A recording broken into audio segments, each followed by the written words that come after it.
With 2 hours left until the execution, I entered the cell and conducted psychological counseling before the execution of the death row inmate. The death row inmate said, "I will be shot soon, everything will return to dust, such an ending is so boring. But I still want to struggle a little. How can I reverse this boring ending? Or let me tell you a story, Dr. Luke?" His mysterious smile sent a chill down my spine. In the last 2 hours, could it be that he still wanted to reverse the situation? In 2005, after graduating from university, I was assigned to a men's prison in the Southwest Mountainous region, becoming a psychological counselor. My daily job was to provide psychological education to prisoners, helping them adjust their abnormal psychology so that they could reform better. There was a prisoner named Tran Nguyen, who was not a subject of special interest to me at first. He was sentenced to death, with a 2-year reprieve for attempted murder, and had served more than a year. His behavior was normal, not too active, but he obeyed orders, and he had never had any conflicts with anyone. He was usually quiet, and he did not stand out among the prisoners with complicated circumstances. If he had just lived a few more months, Chin Yuan could have passed his death sentence probation and had it reduced to life imprisonment. But an accident happened. Not long ago, Chin Yuan suddenly went crazy and attacked his roommate, attacking him brutally, each blow aimed at his vitals, and in just a dozen seconds, he had severely injured him to death. The police on duty did not have time to react. His docile behavior over the past year almost made people forget that Chin Yuan was a murderous and dismembering demon, and it was only thanks to his skillful defense lawyer that he was able to receive a 2-year reprieve. Now, Chin Yuan still had to face the end he deserved. During the probationary period of the death penalty, if the crime is intentional and the circumstances are serious, of course there is no need to postpone it any further. The death penalty has been decided. After the verdict was announced, we notified the prisoner a day in advance. Tran Nguyen knew that the last 24 hours of his life had been clearly arranged. Tomorrow, he could meet his family, take a shower, have a delicious meal, receive psychological counseling, then verify his identity and carry out the sentence.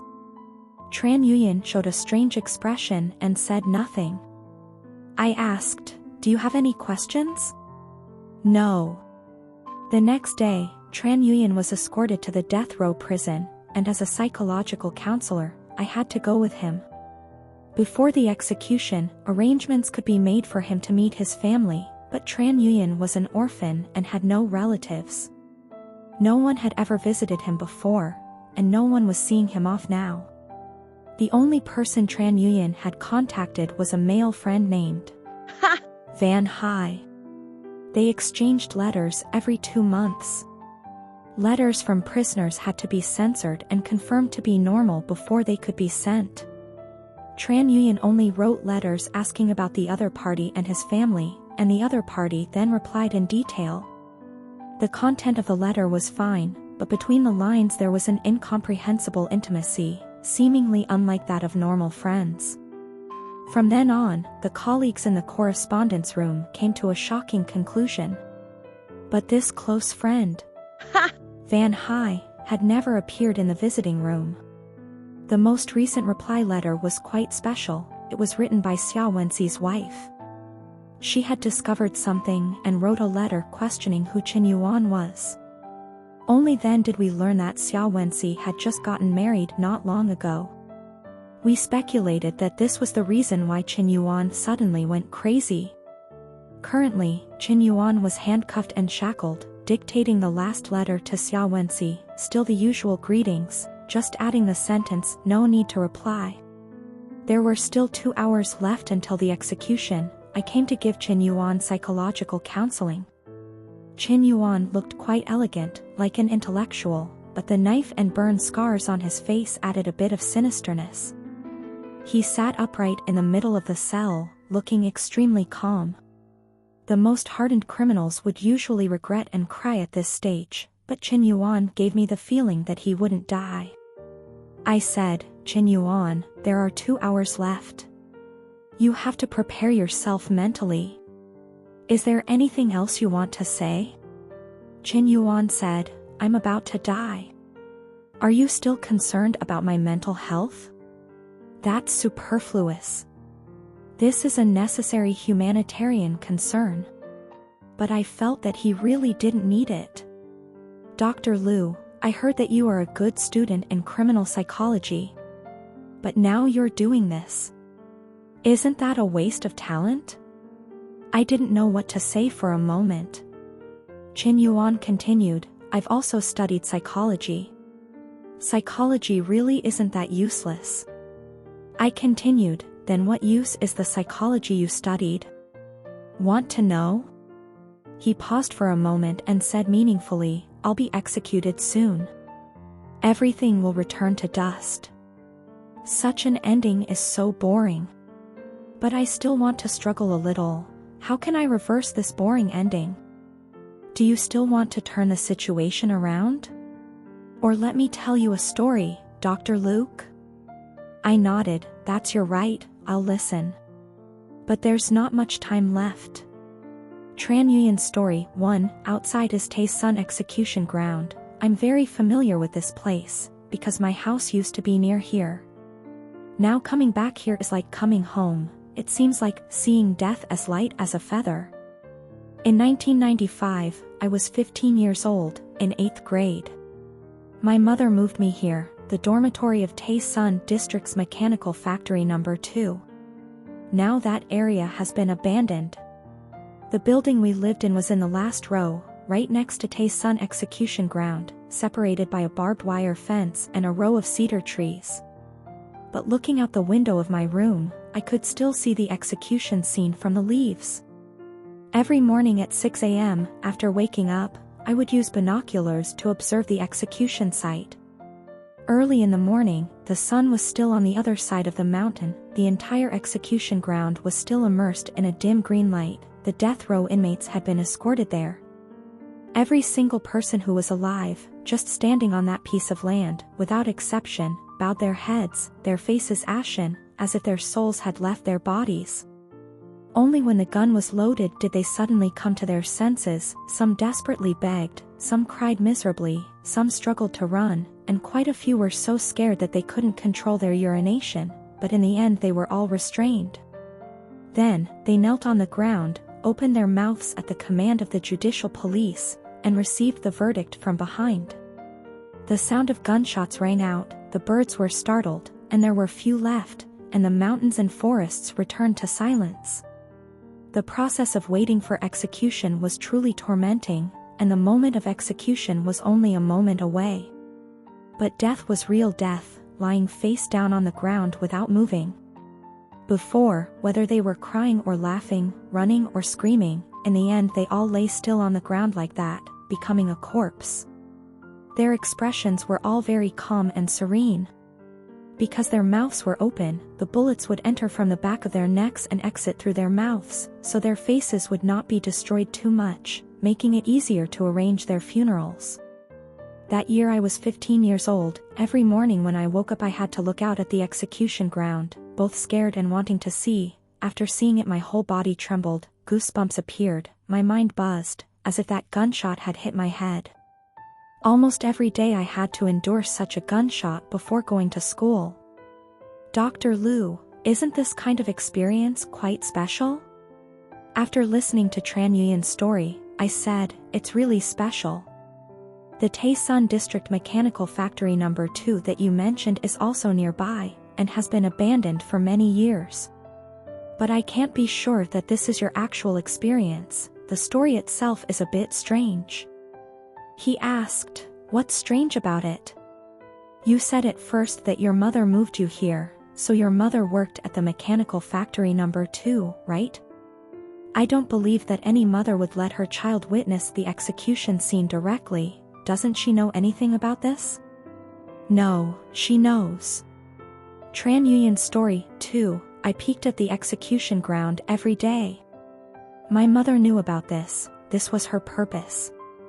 Actually, it wasn't because my mother found a job at the mechanical factory that we had to move here. The causal relationship was reversed. My mother knew that there was an execution ground here, wanted to move here, and chose to work here. The dormitory of the mechanical factory was our third home. When I was young, I was very smart and obedient, the pride of my parents. But since the second grade of elementary school, my personality gradually became gloomy. I started to bully my classmates frequently. At first, I just locked them in an abandoned warehouse and watched everyone anxiously search for them. By the 5th grade, I had beaten someone so badly that I had to be hospitalized. My parents apologized countless times and paid a lot of compensation. Teachers and parents took turns to discipline me, but I still couldn't change. My mother cried night after night, saying how obedient I used to be. Why did I become like this? Did my parents do something wrong? Every time the teacher called me, my father would come home and beat me with a belt, then punish me by standing all night. The last time he beat me especially hard, beating me so hard that I curled up on the ground and couldn't move. But at some point, when he looked into my eyes, he stopped. He suddenly felt scared, saying that sooner or later I would kill him. Not long after, my father left, never to return. In the 5th grade, I was expelled from school. Because of my bad reputation, the nearby schools did not dare to accept me. My mother had no choice but to move me away from that area. My mother knew the story of Mengmu Sanqian and moved me to a university near the city, hoping that I would be exposed to civilization. When I went to the new school, the teachers all liked me, because I was good at studying, polite and obedient. My mother also thought that I had finally changed, and breathed a sigh of relief. But it was all a result of my good at hiding it. In less than 2 years, in 7th grade, I had colluded with human traffickers and almost sold the college student next door. The college student's boyfriend refused to let it go, and ran to my school to cause trouble. The teacher called me in to confront him. I hid a dagger in my pocket, and almost caused a big disaster. My mother knelt in the principal's office, begging him to be lenient. The principal was resolute. He said I was unruly, uneducated, and this kind of bad kid would cause trouble sooner or later, and the school could not bear the consequences, so he told my mother to take care of it herself. So I was advised to drop out of school again. My mother fell seriously ill, and after recovering, she seemed much more alert. She moved me again, to this place. The apartment complex in the westernmost part of the Taesun District Mechanical Factory No. 2, because it was right next to the Taesun execution ground, was avoided by all the other workers' families. Anyone who was unlucky enough to own such a nice view apartment would use wooden boards to cover the windows there, closing them forever, to avoid accidentally seeing things they shouldn't. My mother also used a similar method, but she used newspapers, which both sealed the windows and didn't affect the light. And the newspaper-covered windows could still be opened. She even made a flower trellis outside my room's window, placed a red terracotta pot on it, and planted a pot of orchids. Every morning she would water or prune them, keeping her head down, not daring to look far away. But she would open the window to let in the air, so that when I woke up I could directly see the execution scene. I understood my mother's intention. She knew that conventional methods of reformation would not work, so she chose the opposite method of education, showing me how bad guys were executed, hoping that I could empathize, learn fear, and thus restrain myself and become a good person. At first, I was really shocked by the execution scene, and I became a good child who studied hard. But only I knew that I was suffering deeply inside, and I tried to suppress my desire to do evil, even suffering to the point of starting to torture myself. My arms and legs were covered in scars from self-torture, and my spirit was also broken. It was not easy to restrain myself from committing crimes. "Dr. Luke, please take a look." Qin Yuan wore handcuffs, and it was inconvenient to roll up his sleeves, so he lowered his head and bit his sleeves, pulling them up, showing me the old scars on his arms. "It seems like you were really suffering at that time." I concluded, your mother, in order to educate her antisocial son, moved closer to the execution ground. This could be considered a last resort. Meng Mu had to admire her when she saw it. Qin Yuan said, but doing so puts even more pressure on me. Forcibly correcting someone in this way, wouldn't it further distort a person's psychology? You're right. I hesitantly said, however, we still shouldn't generalize the problem to mental illness. You don't have these problems, and you've already received the fairest judgment. If you want to use this to overturn the sentence, that's impossible. Qin Yuan said, I'm just objectively presenting some facts. I shook my head, speaking of which, whether it is true or not, I cannot verify. I only know that the truth of your crime is clear. In the last period of time, think carefully about what you have done. Zhou Hongxing's family was originally very happy, but because of a few quarrels with Zhou Hongxing, you harbored hatred in your heart and killed them, causing a family that was originally happy to suffer the shadow of darkness. After going to prison, you refused to reform, and made a serious mistake, and because of a little quarrel, you beat your cellmate Ma Ming to death. Nothing can be a reason for you to commit a crime, for you to easily take 2 lives. Qin Yuan said, just because of a little quarrel, I killed 2 people, my ability to control my emotions is really poor. Dr. Luke, right? I was momentarily speechless.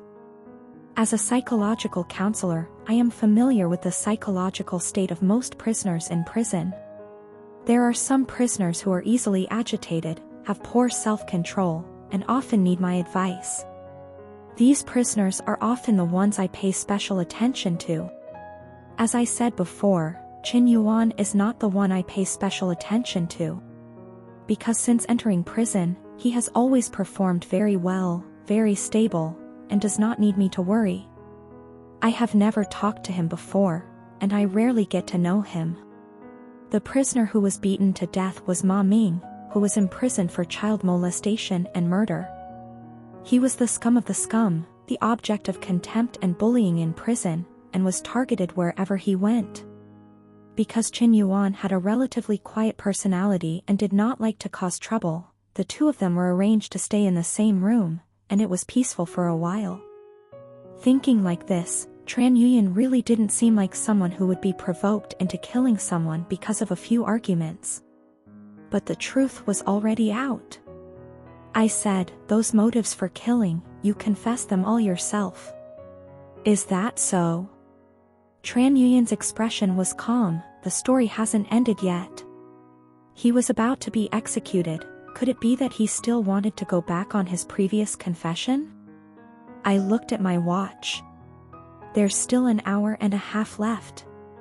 Continue speaking. Tran Yuyan's story, 3. In order for me to become a normal person, my mother moved me near the execution ground and conducted reverse education.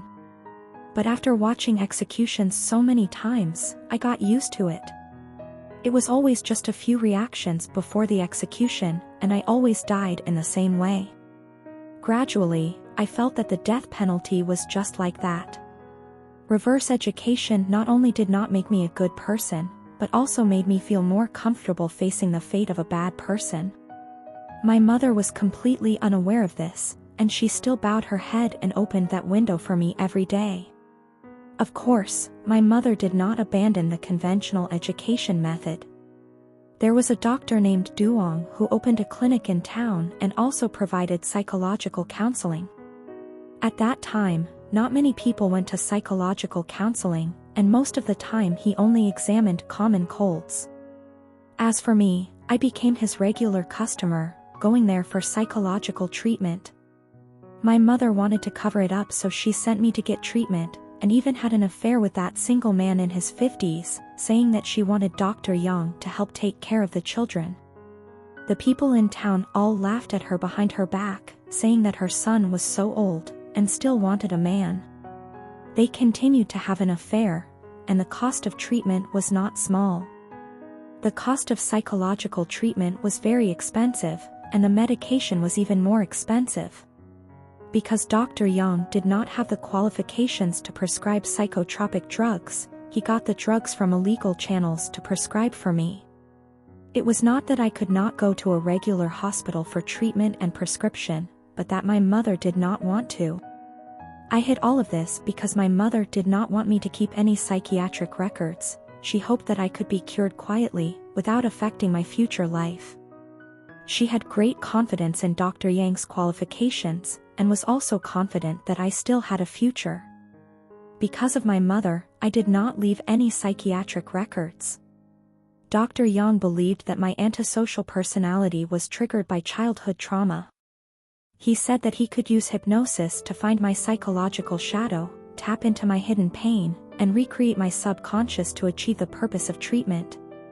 It sounded magical, but it had never been successful. Because an important premise of successful hypnosis is trust. I couldn't trust Dr. Yang, so he couldn't get anything out of me. If he couldn't treat the root, he could only treat the symptoms. Dr. Yang prescribed me a drug called chlorpromazine, which could help stabilize my emotions and suppress my desire to commit crimes. But this medicine has very serious side effects. It can easily make people become lethargic, sleep a lot, and can also cause cognitive disorders. He still prescribed it for me, but I never took it once. As a result, it did not cure the root or the symptoms. This did not harm Dr. Yang. If it did not cure, then he had to continue treatment. I would always be his patient. In the end, I went to the clinic just to eat snacks and read books, which really proved the excuse of taking care of the children. Dr. Yang and I cooperated to deceive my mother, only my mother did not know anything. In order to cover my exorbitant medical expenses, my mother not only worked in a mechanical factory, but also did a few other jobs in her free time. At that time, she was not yet 40 years old, still young in appearance, but half of her hair was already white. There were times when I woke up late at night, I heard my mother crying and sighing. Sometimes I saw her full of hope, busy and restless. My father saw through my nature, decisively chose to leave, but my mother was still stubborn and resolute, refusing to give up. Many women are weak like this, clearly able to make a living on their own, but in their hearts they still longed for support. She only had one son left. She saw a bleak future in me, so she placed all her hopes on me. She hoped that I could be like most normal people, study, work, get married, have children, hoping that she could rely on me in the future. She did nothing wrong, she was just a normal mother. But I was not a normal child. I could not meet my mother's expectations. I felt suffocated and miserable when I was with her. Studying, working, getting married, having children, these were not what I wanted. The only thing I longed for was to commit crimes. That was the path I had to take. You may wonder why I am so certain about my future path of crime. Because this is the result of my attempt to save myself. The time spent in the clinic was not wasted.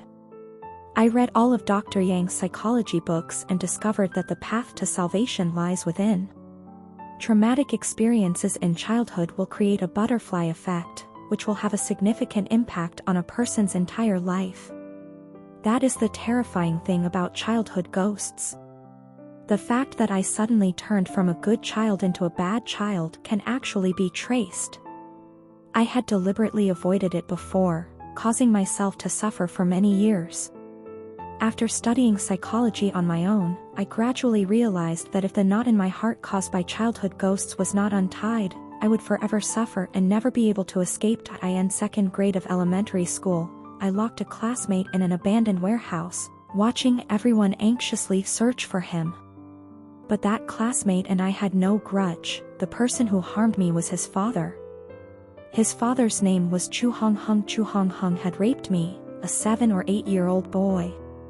At that time, I was still young. I didn't understand many things, but seeing with my own eyes a gentle adult suddenly become fierce was real. The fear and pain I felt was also real. What happened next scared me.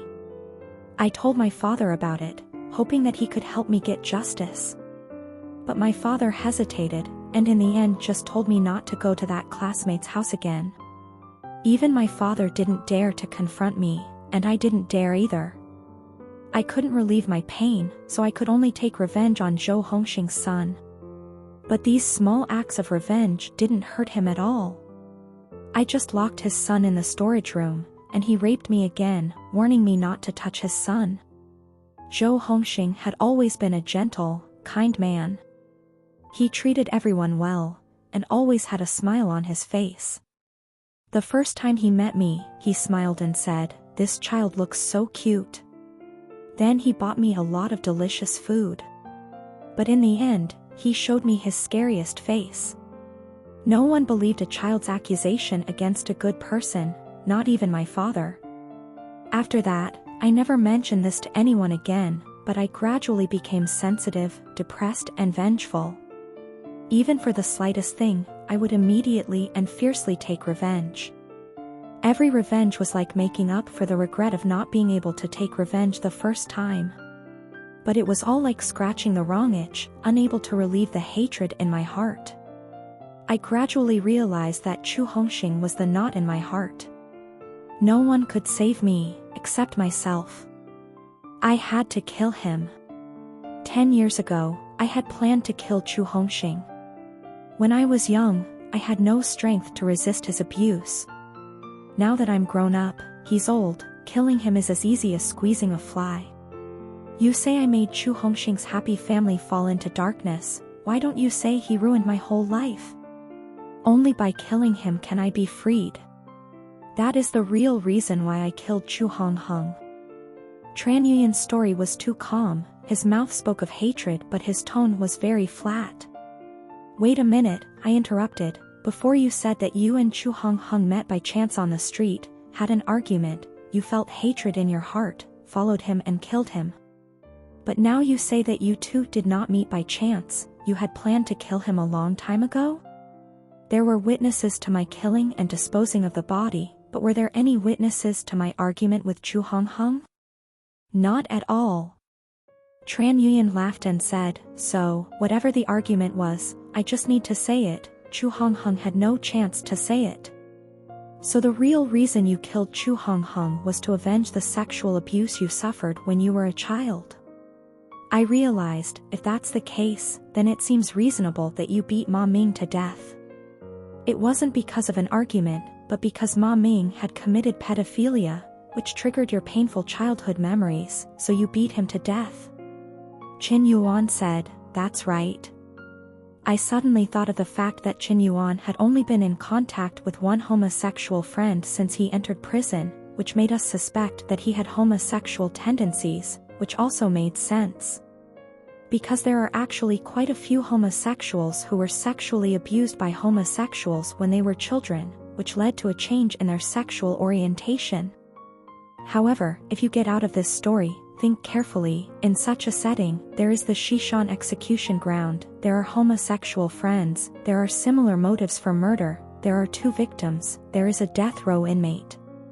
Everything is linked together, creating a strangely reasonable situation. It was so reasonable that it was like a fictional novel based on real-life situations, in line with all logic, and he was the main character who died in it. The story you told is really heartbreaking. But stop making it up. I started to lose patience. Let me ask you, there really was no witness to your argument with Zhou Hongxing, so is there any evidence that you were sexually assaulted by Zhou Hongxing when you were young? Zhou Hongxing's son hates you very much. You said that he was your elementary school classmate, but in fact he didn't know you at all. Of course you can also explain that your appearance changed a lot when you grew up, but at least remember your name, right? Tran Yuyan said calmly, I hardly remember the names of my elementary school classmates. I interrupted him, I understand your mentality. Some prisoners are like you, having free time and not wanting to reform, only liking to make up stories, distorting the truth to defame the victims, adding salt and pepper to their lives, rationalizing their crimes, as if the whole world had betrayed them. That's why we have to strip you of your political rights for life, so that you can't make up stories like this. If you're innocent, if you're so wronged, why didn't you take proper measures before? Why are you only now, crying out your innocence? Tran Yuyan was silent, thought for a while, and still insisted, what I said is the truth, if you don't believe me, then I don't know what to do. Supposing what you said is true, Then why did you explain the motive for the murders both times as an argument? Why did you only tell the so-called truth now? I questioned, why didn't you tell it in court, but told it at the execution ground? This, I can't answer for now. Qin Yuan said, the story isn't over yet. Then you continue. But I suddenly felt that I seemed to have missed some important detail. Qin Yuan's account, 4, killing Zhou Hongxing and Ma Ming, that's a story for later, let's go back 10 years. When I was young, I developed an antisocial personality due to being sexually abused by Zhou Hongxing. My parents had a splitting headache over me. In the end my father gave up, my mother persisted. My mother moved me to live near the Taisun execution ground, forced me to witness the execution scene every day, and then took me to see Dr. Duong for treatment, but all failed to achieve the goal of reforming me. On the contrary, after I read many books on psychology by Dr. Duong, I found a way to salvation. Before, I did those bad things, and on the surface I seemed comfortable, but on the inside I was really confused. Later I understood that only by killing Chu Honghong could I truly be freed. I was no longer confused, and I did not tell anyone, and continued to study and live quietly as usual. My academic results were always at the top of the class, and my teachers said that I could pass the entrance exam to a key high school, and had high expectations for me. My friends and neighbors all thought that I was a good, intelligent child, and had never discovered anything unusual. I read books on psychology, and often had profound insights. Dr. Duong seemed to have found a soulmate, enthusiastically answering my questions, and even taking me to lecture on psychology in many places, with the demeanor of wanting to pass on his teachings to me. Daily life was like a still lake, hiding all the hidden currents underneath. At the age of 16, I passed the entrance exam to a key high school, and the day I received my admission notice was also my birthday. That night, my mother was very happy. She bought a cake, cooked a sumptuous meal, and drank a lot of wine. And during that meal, I clearly told my mother that I didn't want to go to high school anymore. I had personal matters to attend to, I had to leave. But my mother was drunk, and seemed not to hear. That night, I ran away from home.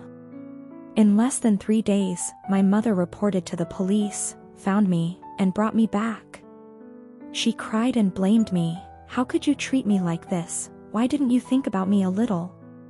It really wasn't easy for a mother to give birth to me, to raise me. She was just a normal mother, making normal demands. But I wasn't a normal child. There was a structural incompatibility between me and my mother. My mother claimed to love me, but she only added to my burden. She held me tight, and I almost suffocated. I really couldn't bear the burdens of life. The strings in my head became tighter and tighter, and could snap at any moment. In that state, I was still in high school. I'm not sure if my mother heard what I said that night. Anyway, I continued to study, my mother continued to work, everything was the same. Every day before going to school, I would look towards the Taisun execution ground. The scene of death row inmates being shot, like a commercial that was played over and over again, was so boring. One day, my mother pushed open the window, bowed her head to water the orchid pot. I suddenly said, "Mom, look up, someone is about to be shot, his head is about to explode." We had always understood each other implicitly. This time I said it directly. My mother was both embarrassed and confused, but she didn't dare to look up. The gunshot rang out. I pretended to fall onto the bed. My mother slammed the door and left. During that time, the relationship between my mother and I was very tense. At home no one spoke to each other. Outside we were still the kind mother and filial child. My mother tried to maintain a fake peace. I would act with her. Those days were really painful. My mother's existence put a lot of pressure on me. One time, Dr. Duong came to the orphanage in town to give a presentation. I went with him. At the orphanage, I met a child named Nguyen. We were both 16 years old. The orphanage encouraged Nguyen to go out and find a job, to be independent early, but I was tied down by my mother, unable to leave. Nguyen liked psychology, we had the same interests, we often discussed with each other, gradually becoming friends. During the whole 10th grade, after school, I ran to the orphanage, staying with Nguyen all day. I would rather stay at the orphanage than go home.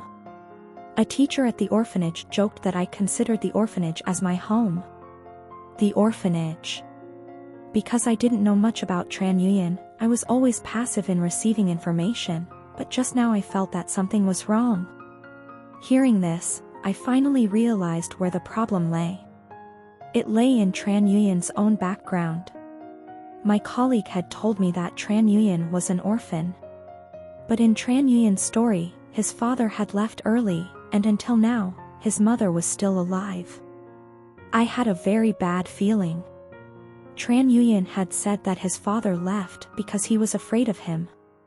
Ignoring Tran Nguyen's story, I really didn't understand him very well. I hadn't even looked at his profile. I went out and told my colleague to get Chin Yuan's file, then returned to my seat and continued. The orphanage is a good place. Chin Yuan exclaimed, that place is very free, no one is in charge. The children in the orphanage are jealous of me, and I am jealous of them. You said, you are jealous of orphans, right?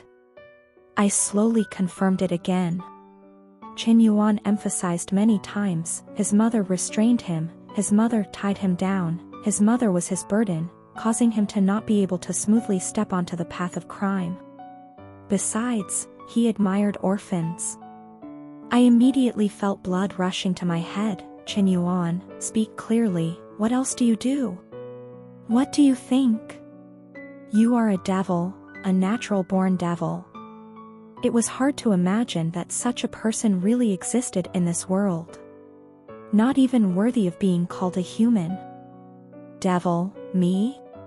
Tran Nguyen asked back. I have no other choice.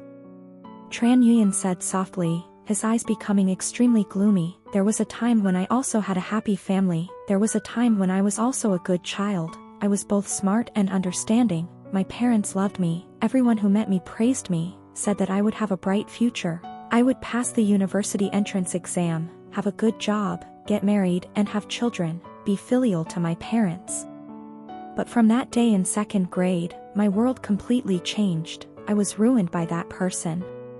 My father refused to help me, abandoned me, my mother, she didn't understand anything, she only knew how to constantly force me. I was left alone, I was lonely and had no one to rely on, no one knew how desperate I was, how much pain I was in. I was brought here by my mother, brought there, she forced me to watch the execution of death row inmates, forced me to undergo psychological treatment. For her, I suppressed my despair and pain, lived the life of a normal person, I passed the junior high school entrance exam, then passed the high school entrance exam, just to please her. But who cares about what I want? Mother, she molded me, forced me into the shape she wanted, did she care about what I wanted? I'm just a living corpse, the only meaning of life is to kill that beast, I just want to save myself, just want to free myself, where did I go wrong? But she wouldn't let go, she held me tightly, wouldn't let go, I really had no other choice. Even so, it can't be a reason for you to kill your mother. I was so angry that I couldn't control myself, hurt others, you all have your reasons, but he had no reason to hurt his mother, she did nothing wrong. She gave birth to him, raised him, and couldn't let him go, just because she loved him. She could have been like his father, abandoned him, protected herself, and lived a new life, but she didn't. She moved him several times, did several jobs to cure him, and even worked hard to hide his secret. Because she didn't want him to do anything wrong, didn't want him to step onto a path of no return. She knew clearly that he had an antisocial personality, but she never backed down, she was afraid of the death penalty, but she was never afraid to be by his side. She loved him so much, trusted him so much, and yet he repaid her like this. Are you still human?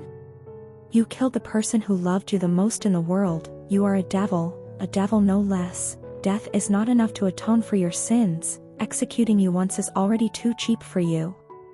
Tran Nguyen said, Dr. Luke, Do you have a way to open up your mind like this? By doing so, won't my psychological pressure before the execution be even greater? I can only say that you have achieved your goal. I'm afraid that the execution cannot be carried out today, and you can die a few days later. So this is your goal. Just say it straight. There is no need to make up such a long story. No matter how much background you introduce, it cannot clear your crime. If there are new details, of course there must be a retrial. Many crimes are combined, and the execution must be postponed. Can you die a few days later? Tran Nguyen pretended to be surprised. Then if I declare another case in a few days, can you die a few days later? Hearing this, it seemed that he regretted that he had not killed enough people.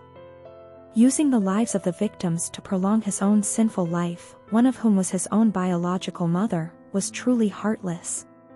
At first I was surprised. Why were you so calm before the execution? Now I understand, you really are. I gritted my teeth and still wanted to scold, but I was speechless. I stood up angrily, preparing to report this to my superiors. At this moment, a colleague brought Tran Nguyen's file. I threw it on the table, not intending to look at it anymore. Dr. Luke, I didn't say anything. Tran Nguyen called me back. Also, are you sure you didn't look at my file? I glanced at him, hesitated for a moment, then opened the file anyway. At first glance, I saw the first line of resume, 1990 to 1998, at the An Duong Children's Welfare Institute in Tay Son District. I checked and rechecked several times, and it was indeed written like that on the file. What was going on? Something was wrong.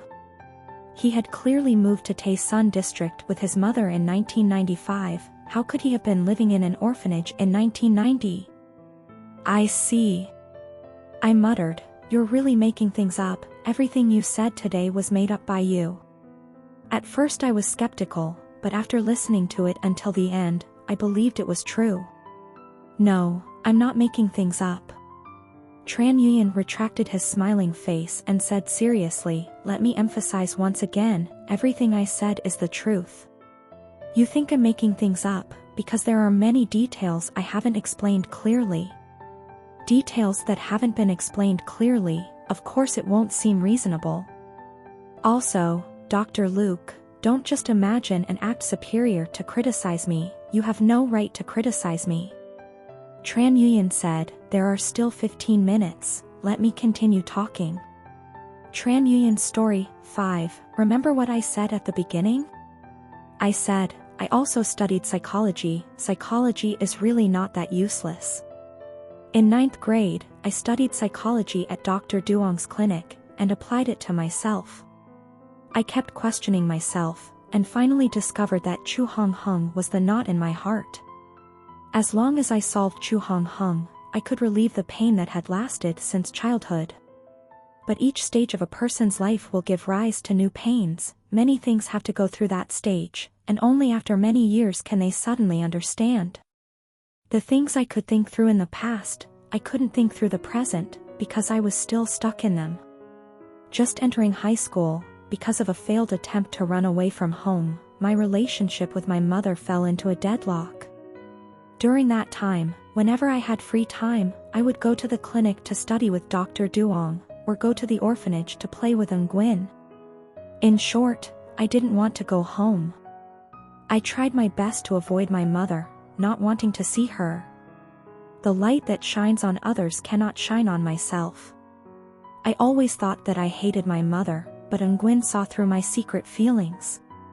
Nguyen asked me, why did I only tell my father about the sexual abuse I had suffered when I was young, but not my mother? I didn't answer. Nguyen asked again, when I ran away from home at the age of 16, I had made all the preparations, so in 3 days I had smoothly reached another province, more than 200 kilometers away from Tay Son District. With the conditions at that time, it was very difficult for the police to find me, so why was I arrested after only 3 days of running away from home? I still didn't answer. The answers to these two questions were actually the same. It was just that I didn't want to admit it. because my mother would be sad. From then on, I finally understood my current predicament. Why did I still feel pain after resolving my childhood trauma? I could have gone away to take revenge since I was 16, there was no need to continue high school. Why did I have to stay by my mother's side to endure the pain? Because Chu Hongxing was the knot in my heart, and so was my mother. There was a time when I had a happy family, there was a time when I was a good child. But from that second grade day, I stopped growing and started to decay. My father abandoned me, but my mother refused to let go. I walked on a different path from my mother. I was about to decay. She was still like a holy mother, pulling me back to her path. She devoted half her life to me, just to pull me back on track. Because of her, I tried to live a normal life. I studied hard, passed the entrance exam to a key middle school, and then passed the entrance exam to a key high school, but I really couldn't stand it anymore. I couldn't live a normal life anymore. On the night of my 16th birthday, I finally mustered up the courage to say goodbye to my mother. I told her that I had no other choice, hoping that she could understand me and let me go. I was 16 years old already, I could take full responsibility for my own criminal actions, I would take responsibility for what I did, and I wouldn't implicate her. But she cried and said, "How could you treat me like this? Why couldn't you think about me, giving birth to you, raising you? It really wasn't easy." The further away I got from home, the more I realized that the so-called implication wasn't simply legal responsibility. The bond between me and my mother is not easy to break, not at 16, not even at 18. The day the police took me home, my mother held me and cried all night. I did not shed a single tear. But I told her, "I gave up, I will be a good person, and stay by your side forever." My mother immediately believed me. Hearing me swear, she was relieved and never mentioned this matter again. I continued to study in high school, and she continued to work. She believed that I would not leave again, and trusted me unconditionally. The power of trust is truly immense. I have said before, successful hypnosis has an important premise, which is trust. The reason why I could not accept hypnosis treatment was because I could not trust Dr. Yang. Even if Dr. Yang wholeheartedly taught me psychology and imparted everything to me, I could not trust him. But Dr. Yang's hypnosis therapy is not completely useless. What does it mean that my mother trusts me unconditionally? It means that I can be her psychologist. I can psychologically suggest to her in her day-to-day life, gradually changing her subconscious. A Yuan in the orphanage is the same age as me, and our heights are almost the same. I admire a Yuan for being an orphan, a Yuan admires that I have a mother. Our desires match so well, it enticed me to carry out a bold experiment. A Yuan was born fat, I was born thin. A Yuan immediately started to lose weight, and I immediately tried to eat more. I often unintentionally told my mother, "Mom, I think I've gotten fat." There was a scar on a Yuan's neck, and I also had scars on my hands and feet. A Yuan injured my hands and feet, and I injured my neck. I told my mother, this was because I fell while walking and was cut by a tree branch. Nguyen went to a small clinic for eyelid surgery. I cut my hair into a buzz cut and shaved my hairline. I taught a Yuan high school knowledge, a Yuan learned from my tone of voice and living habits. I told him about the distant past, the three of us going to the park when we were young, what friends I had when I was young. I told a Yuan all the beautiful memories, not telling him how many bad things I did, nor telling him how my mother took me to run away everywhere, crying and lamenting for me, because those painful memories my mother would not mention again. A Yuan had replaced the photos in the orphanage's files. I also used the excuse of burning most of the photo albums, leaving only a few childhood photos taken from certain angles that looked like a Yuan, and often took them out to show my mother. But I still felt that it was not safe enough. The medicine that Dr. Yang prescribed me was called chlorpromazine. It had very serious side effects. It could easily make people become lethargic, sleep a lot, and could also cause cognitive disorders. I had never taken it before, but I crushed the pills and mixed a small amount into my mother's drinking water every day to disrupt her vision and hearing. This method was truly insane and inhuman, but I had no other choice. My mother and I had no way back. In short, in my day-to-day life, I constantly psychologically suggested to my mother, so that she could gradually erase the impression of me from her subconscious, and gradually get used to my changes. A Yuan and I imitated each other, becoming more and more alike. We took turns appearing in front of my mother, until she no longer had any doubts. I spent all of high school hypnotizing my mother for 3 years, teaching her to see a Yuan as me. In the end, I still took the college entrance exam, and I did very well. The day the exam results came out was also my 19th birthday. That night, my mother bought a cake, made a big table full of food, and drank a lot of wine. Just like 3 years ago.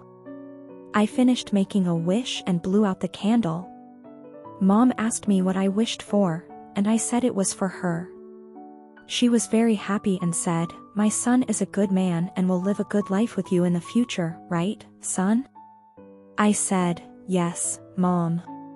Mom smiled contentedly and fell asleep on the table. I looked at her face for a long, long time before getting up and leaving. On the night of my 19th birthday, I grew up, left home, stepped into the night, and never looked back again.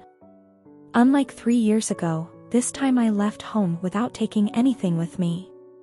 In the end, it was Nguyen who received my admission notice. I gave my name, Van Hai, to Nguyen, and Nguyen gave his real name, Tran Nguyen, to me. The university I registered for was in another province, and I would never see my old classmates again. When he was old enough, he could leave the orphanage and never have to return. In order to minimize the impact on him, I used the burn and knife marks to destroy his appearance. From now on, Van Hai could only be himself. For the next few years, we still kept in touch a little. I knew that he had a good life with his mother. He studied at the medical university I had enrolled in, became a doctor, settled in a livable city, and the next step was to get married, have children, and enjoy the joys of family. The future would develop just as his mother wished. I could also confidently walk towards my destiny. This feeling is magical, isn't it? It's like 2 parallel worlds are combined into one. The case I've overturned isn't a case, but the life of a son.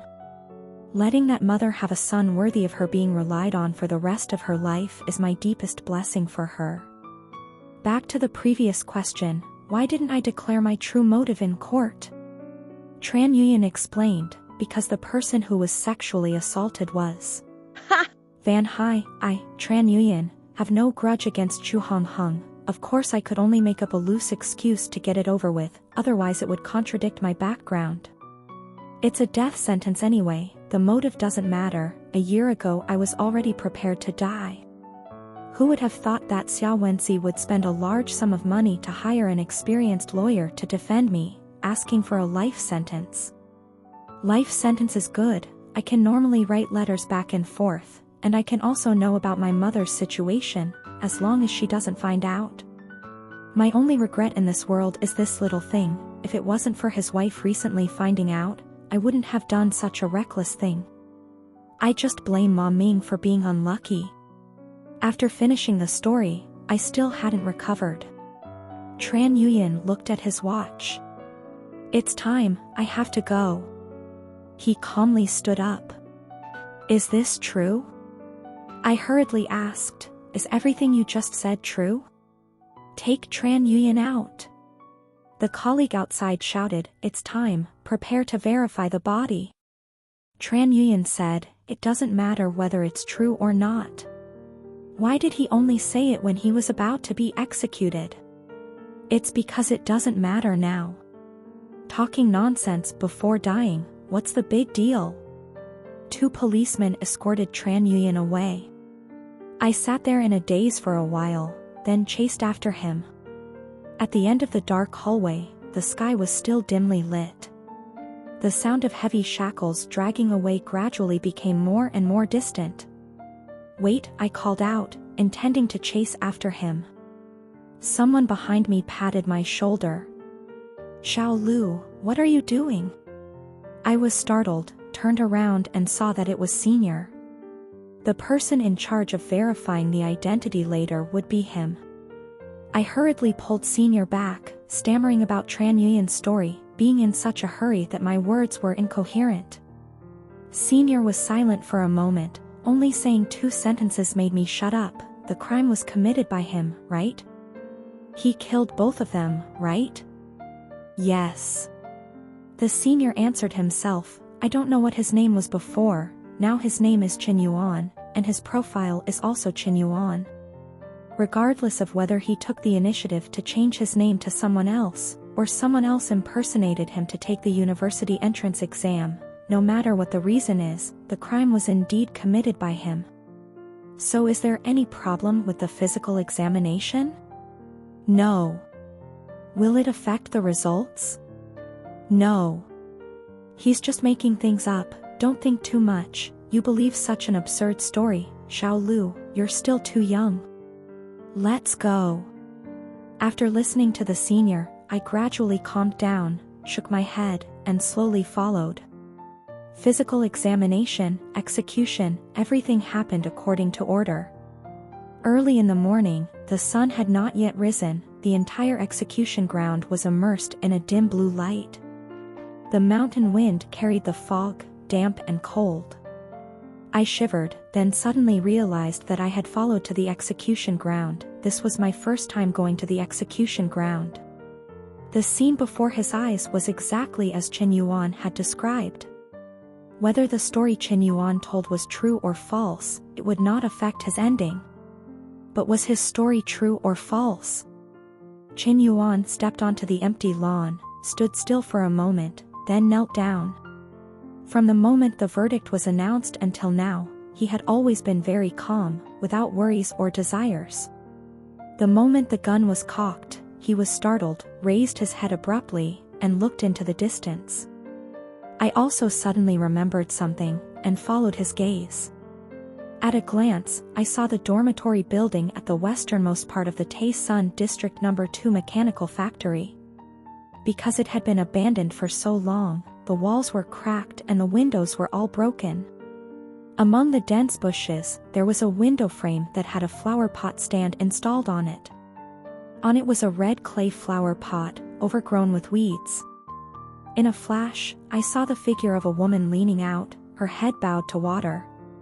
My heartbeat suddenly skipped a beat. I quickly withdrew my gaze, and looked at Tran Yuyan in panic. "It's time! It's time!" The muzzle of the gun was pointed at the back of his neck, his pupils suddenly dilated, his dying eyes stared at the distant windowsill, his lips trembled, he was panting, only exhaling, not inhaling. The police reminded, "Open your mouth." He knelt on the ground, raised his head, tried his best to open his mouth, and cried, "Mom! Mom!" The gunshot rang out, and only a few birds were startled. The mountains and forests returned to silence. I thought that answer, I understood without needing to say it. That was it.